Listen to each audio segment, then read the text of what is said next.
और एक लेकिन बड़ी अजीब व गरीब बात हुई है आजकल हमारी गवर्नमेंट ने एक वतीरा अपनाया हुआ है कि वो हर बात इंडिया मोदी और ये सब ले आते हैं। आपके मुखालफिन के भी हर बयान पे आप कहते हैं जनाब कि वो तो फयाजुल हसन चौहान साहब जो आपके पेशरो थे उन्होंने कमाल कर दिया। उन्होंने कहा ये मुझे हटाए जाने के फैसले से सबसे ज़्यादा खुश भारत हुआ है। आपने भारत को क्यों खुश किया? देखिए ये तो फयाज मेरा भाई है और मैं उसकी परेशानी को समझ सकती हूँ और फवाद साहब की भी परेशानी को भी मैं समझती थी अच्छी तरह से। ज़ाहिर उनको हटा के मुझे लाया गया था तो उनकी जो भी स्टेटमेंट थी वो उन्होंने अपने दिल की भड़ास निकाली थी और इसी तरह फयाज साहब जो फरमाएंगे वो भी उनके पास को उसका जवाज़ होगा क्योंकि मैंने उनको रिप्लेस किया है। नहीं है। अब मैं लेकिन इसको हालिया सियासत से लिंक करूँ तो देखें यानी फिरदौस साहब ये भी गलत नहीं है, अपोजिशन के बयान गैर जिम्मेदाराना होंगे, कुछ सच होंगे कुछ झूठ होंगे, सब कुछ है, लेकिन इस तरह हर बात पे कहना कि जनाब वो जी वो तो भारत को खुश करने के लिए, वो तो भारत को खुश करने के लिए कर रहे हैं। अगर कोई चीज़ ऐसी है कि जो कि भारत भी अगर जिससे खुश हो जाता है अगर, तो मतलब इसका मतलब ये है कि अगला बंदा भारत का एजेंट है। यानी अगर फयाज साहब ठीक कह रहे हैं तो खान साहब के भी अमल से इंडिया खुश हुआ, तो खान साहब कोई मोदी के यार तो नहीं है ना, जाहिर सी बात है।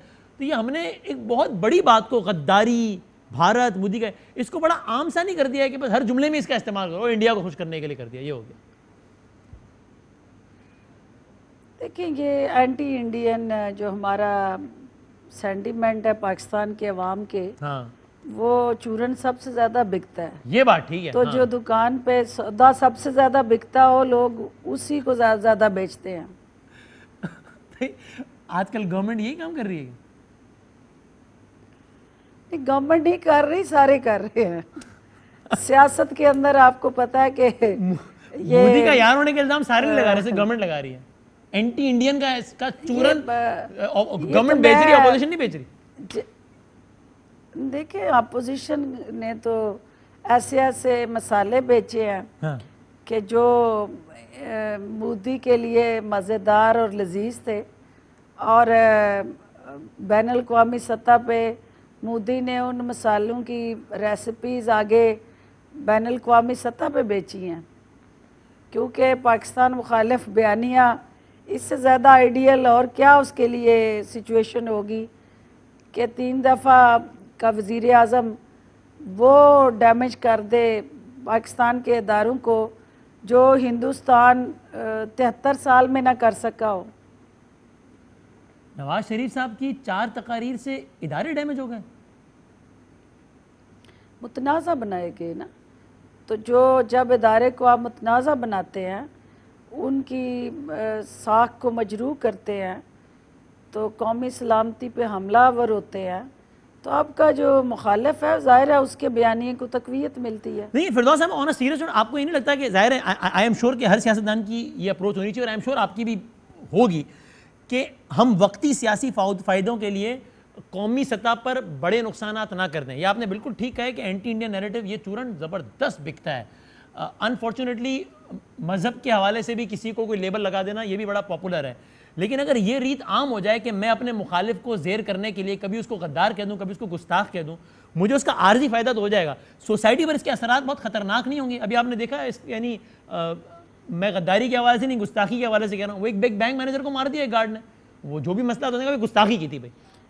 उस मकतूल का फेसबुक प्रोफाइल जाकर देखें तो वो सरकार दो आलम सल्लल्लाहु अलैहि वसल्लम के इरशादात से भरा हुआ है।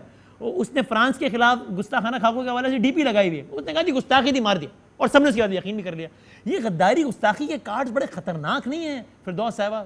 अच्छा बिकता है चूरन लेकिन डेंजरस नहीं है। देखिए ये मुहज़्ज़म माशरों में इस तरह की चीज़ों को डिस्करेज किया जाता है, लेकिन हमारे यहाँ चूँकि बदकिस्मती ये रही है कि हमारे ज़ात मुकद्दम रही है, हमारी काज जो है वो सेकेंडरी रही है।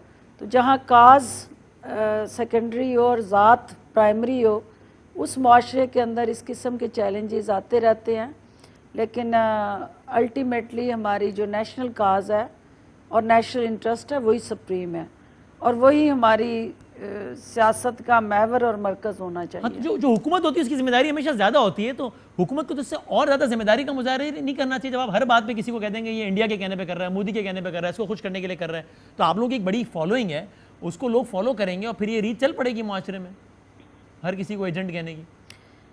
देखिए इसमें एक है परसेप्शन, एक है रियलिटी।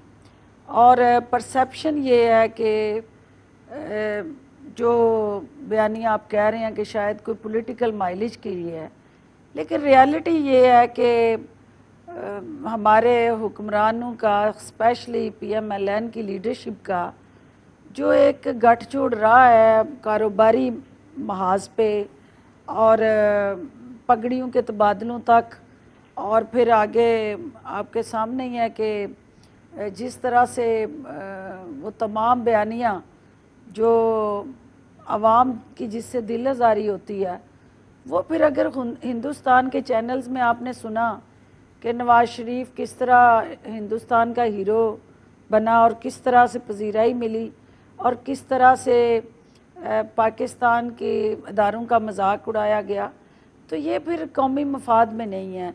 तो अगर लोग ये कहते हैं तो उसके पीछे कुछ ना कुछ पर्दा हकायक होते हैं। नहीं, अब आप लोग ज़ाहिर है गवर्नमेंट में और तमाम तर मालूमात तक रसाई आपकी, तो फिर तो आप लोगों को और इस चीज़ को खोलकर सामने ले आना चाहिए।